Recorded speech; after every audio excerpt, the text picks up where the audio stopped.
city staff, and Councilor Morales. My name is Carla Tamayo. I'm a planner with Innovative Planning Solutions, and I'm here on behalf of our applicant, the Tran Group, as it relates to the potential development at 667, 675 Yonge Street. The subject site is located along Yonge Street, approximately 400 meters south of the intersection of Yonge Street and Big Bay Point Road. The site has an area of 0.55 hectares or approximately 5,500 square meters. The site has frontage along both Yonge Street and Montgomery Drive, with approximately 52.6 meters of frontage along Montgomery Drive and 63.3 meters of frontage along Yonge Street. The site is currently used for residential uses and is currently occupied by 4 single detached dwellings. For those of you that live in the area, you are aware that this is a very amenity-rich neighborhood. Within 500 meters walking radius of the site lie a number of community amenities, including commercial plazas that hold grocery stores, drugstores, restaurants, and banks. The Bay Area Public Library is located just behind one of these commercial plazas. 2 schools lie just south of the site. There are also a number of public parks in the area, as well as close access to trails associated with both Hewitt's Creek and Lovers Creek ravine systems. One of the key markers of this area is the close access and proximity to the Barrie South GO station, which is about 1 kilometer south of the site along Yonge Street. Moving a little further out and to understand the site's role in the greater context, this development is one of many that are focused along the Yonge Street corridor.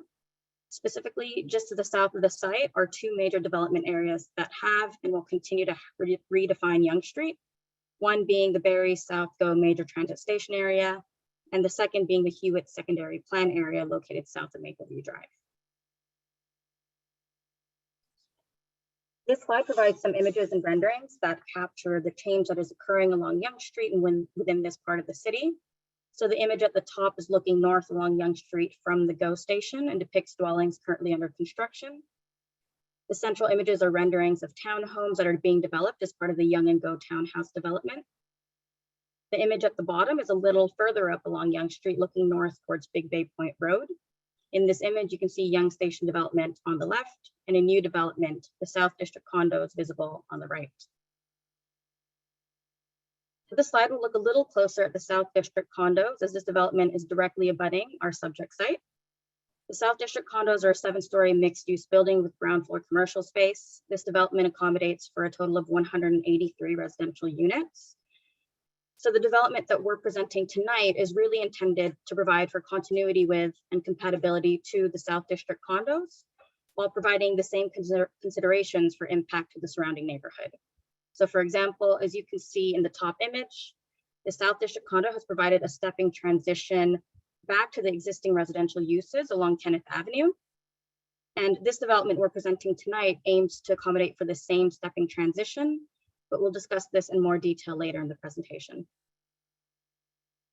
On this note, I'll bring attention back to the subject site and the potential development that we're presenting to you tonight. So the site is currently designated residential within the city official plan. And accordingly, the lands are zoned residential single detached first density in the zoning bylaw.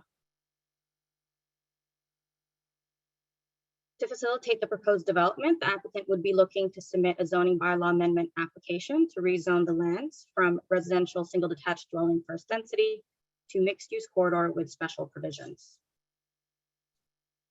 Some of the anticipated special provisions that we'd be looking to accommodate relate to the side yard setback and minimum commercial GFA. Major aspects of the proposal are summarized on this slide.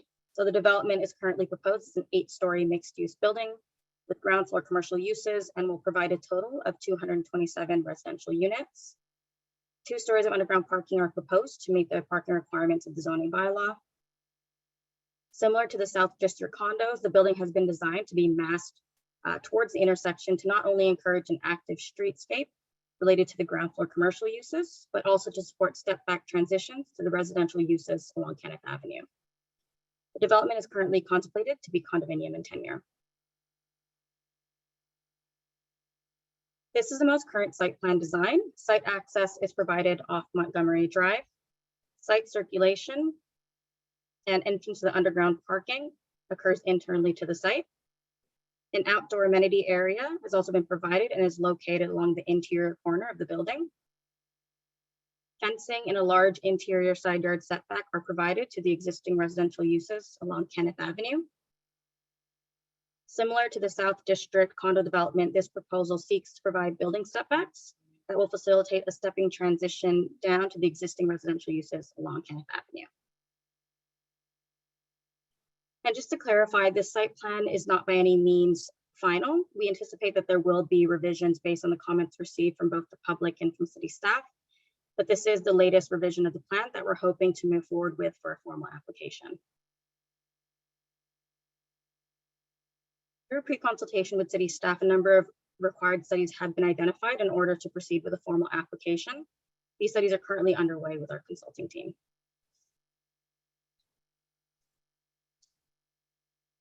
So in conclusion, the applicant is anticipating to move forward with the zoning bylaw amendment application that would propose a development of an 8-story mixed-use building that will provide compatibility and continuity with the surrounding developments along the Yonge Street corridor. The 8-story mixed-use building would accommodate for a total of 227 residential units, as well as ground floor commercial space. And the applicant has identified that there has been interest in one of the commercial units being leased for a walk-in clinic. Parking is being provided to meet the requirements of the zoning bylaw, and so no exemptions are required in this regard. Overall, the proposal will contribute to the planning objectives for the Yonge Street intensification corridor. So this concludes my presentation. Thank you everyone for your time. I'd be happy to answer any questions or clarification.